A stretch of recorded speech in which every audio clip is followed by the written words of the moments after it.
Mike Michalowicz, best-selling author, probably best known for his small business classic, Profit First, and of course, his new book, Get Different. It's really, really solid. I'm excited to share that Mike is going to be one of our keynote speakers at the Idea Collective Retreat in November. He joins me now. Mike, great to see you again, buddy. How you been? It's great to see you again. I can't wait till November. We got to throw back one bourbon. I'm just saying, just one. It's gonna be special. It's cool that you're gonna be with us virtually because you get to come in and give us just the best stuff, because you get to show up as our small business mentor. And what we do every year for the Idea Collective Retreat is we bring in someone like you who's just a knower of things of small business to answer questions from our guests live. And I'm curious, as you think about what you do every day, what kind of questions are you getting from small business owners right now? Right now, there's quite a few concerns going on around employment. Like, where do I find employees? And we're at this level where most employable people are employed or have committed to an endeavor in their life where they're not seeking employment. It's a real interesting conundrum. And I think this might have been partly triggered by the Great Resignation. People are trying to realign with their passion. But other things is there's just demand for employees. So small business feels they're struggling, and the response is typically, I can't afford to pay them more. The beautiful thing is you don't need to pay them more. There's other ways to find those excellent people and to bring them on board. Inflation is another concern I hear circulating right now. Hyperinflation is coming. We see it in gasoline prices, food prices, all the commodities are going up, which simply means inflation is around the corner for all of us. What do I do?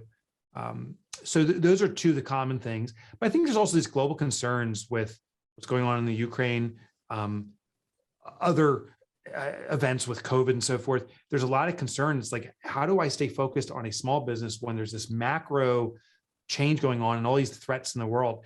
How do I keep my attention on my business? And it's doable, but those are the things that I'm hearing.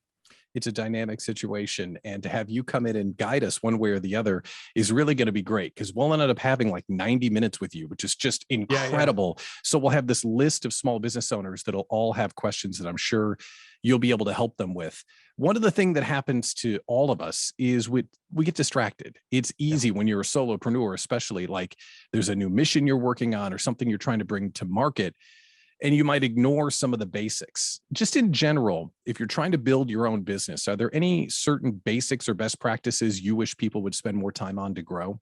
Oh yeah, for sure. I mean, I think we need to instill the concept of profitability from day one. We got to integrate profit into every transaction.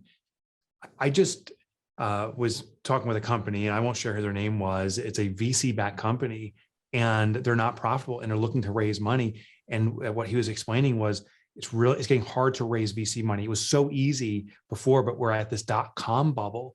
And now VCs are saying, how are you going to make money? Which to me is absurd, that people are investing in small businesses as venture capitalists saying, just grow. And now they're like, well, how are you going to make money? That concept of how you need to make money needs to be instilled from day one. So I wish all small business would focus on that. We wouldn't have these bubbles. And I think we're on a bubble, unfortunately, with these VC-backed companies. But our companies, if you're self-funded, it's all about profitability from day one. I think a second component, a business fundamental, is focusing on your core clients. I think we have the propensity to say that every client's a good client, and that's absolutely not true. Who are our best clients, and how can we concentrate our efforts in finding more people like that? A handful of great clients blows away dozens and dozens of marginal or bad clients. Another principle too is just efficiency. I believe there's pundits out there that say it's about hustle and grind, it's about work your ass off. That's absolutely not what entrepreneurship is.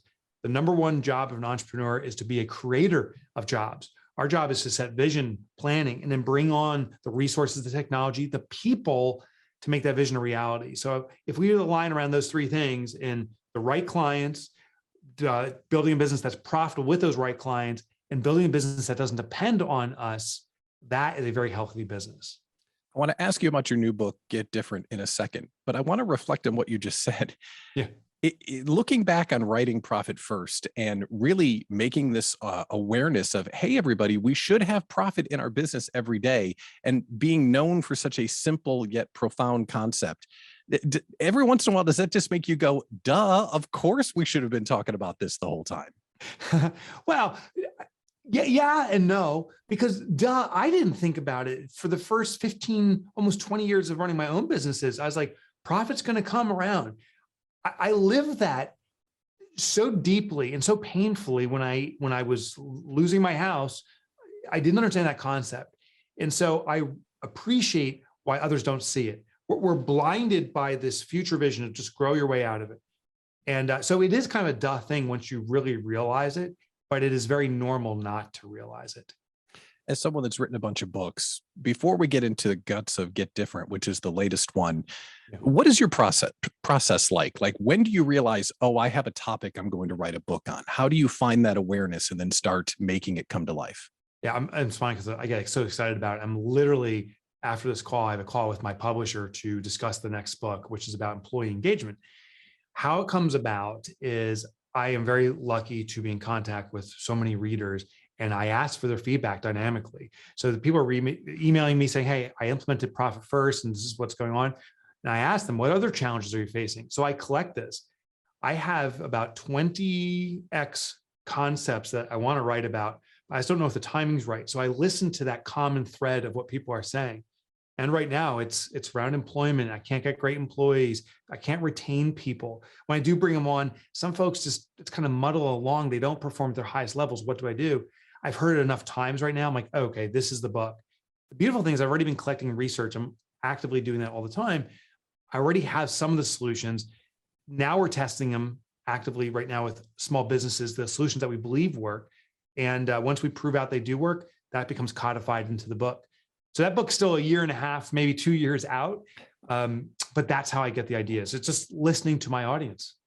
And I think going back to that seed of the idea would be an interesting way to talk about Get Different. So yeah. What was the seed and how did it come out? And tell us about the book.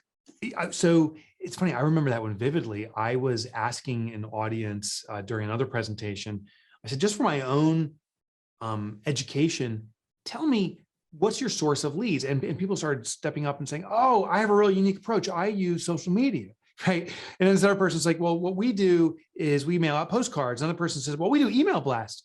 There was a group of, there's 500 or so businesses, all the same type of business. I don't recall the industry at the moment, but say they were auto shops, 500 auto shop owners. And they came up with about 4 unique ideas that everyone's using. And that was this grand awareness. Oh my gosh, we get to use best practices in all facets of our business to take from our competition. So if you have a best practice in running an efficient business, I should take it. So we're taking all these best practices, but the one best practice we shouldn't be taking is marketing because it becomes habituated. The consumer can't see it. It was so obvious to me is that we're in this routine of white noise. So I was like, okay. And I've been getting questions about this before too, is I work so hard to stand out, but no one's seeing me. I'm undiscoverable. I don't get it. My business is so good. How come I'm not getting tons of business? And what I believe is reputation is a wonderful way to facilitate word of mouth. But that's not a way to facilitate significant, extraordinary growth. It really is by being recognized. And so that became the impetus or the seed for writing this book. What does it feel like as an author with a very clear point of view like that to tell people you can do it differently, and if you do this, you'll get results, and you start to get the feedback back from your readers? I'm sure, because Get Different's been out for a minute now. What kind of feedback are you getting, and what does that make you feel like when you say this is what you should do, they do it, and it works? Oh, it feels so good. It feels so good. So I'll give you a couple elements. First of all, doing it for myself. Like, writing a book is the ultimate accountability mechanism. Like, my marketing has to meet this standard. Otherwise, I'm hypocritical. So first of all, the first feedback is for myself. Like, I stick with this stuff and oh my gosh, it works. This tree in this video that we're producing right here came out of an experiment of writing this book. And it was being discussed on web conferences. I just did a presentation yesterday to doctors that are running a second business, these medical doctors that invest in second businesses. And as I'm presenting in the chat, they're talking about this tree. So I get this live feedback on my own implementations. I also get feedback from people doing it. And I ran into someone, her name is Tina Smith, and she has a web development company. And she says, Mike, you won't believe this. I use Get Different to start a new marketing practice. And she goes, I send bras to my her existing customers to upgrade their work. I'm like, this is the most bizarre, weird thing like you could ever do. I'm like, I would never send a bra to someone. She's like, exactly, because you're a guy. That's called creepy. She goes, I'm a woman and I sell to women. And I ask them when they first come on board, how comfortable are they with their website? And our common theme becomes comfort. And then she goes, out of our natural conversations, she'll ask someone, have you ever heard of this thing called the Spanx bra? These things are the most comfortable bras on the planet.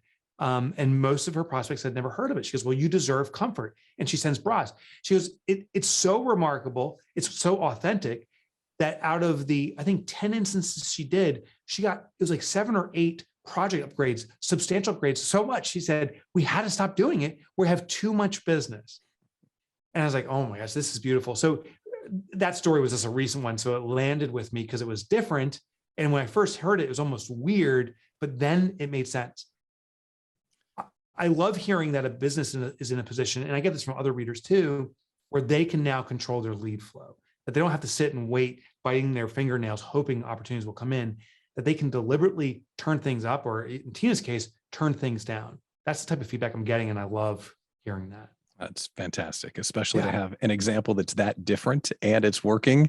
That's what it's about. I've always wondered from an author's perspective, where do you want us to buy the book? Anywhere is great, I'm sure, but what's best for you so you can keep on writing more books for us?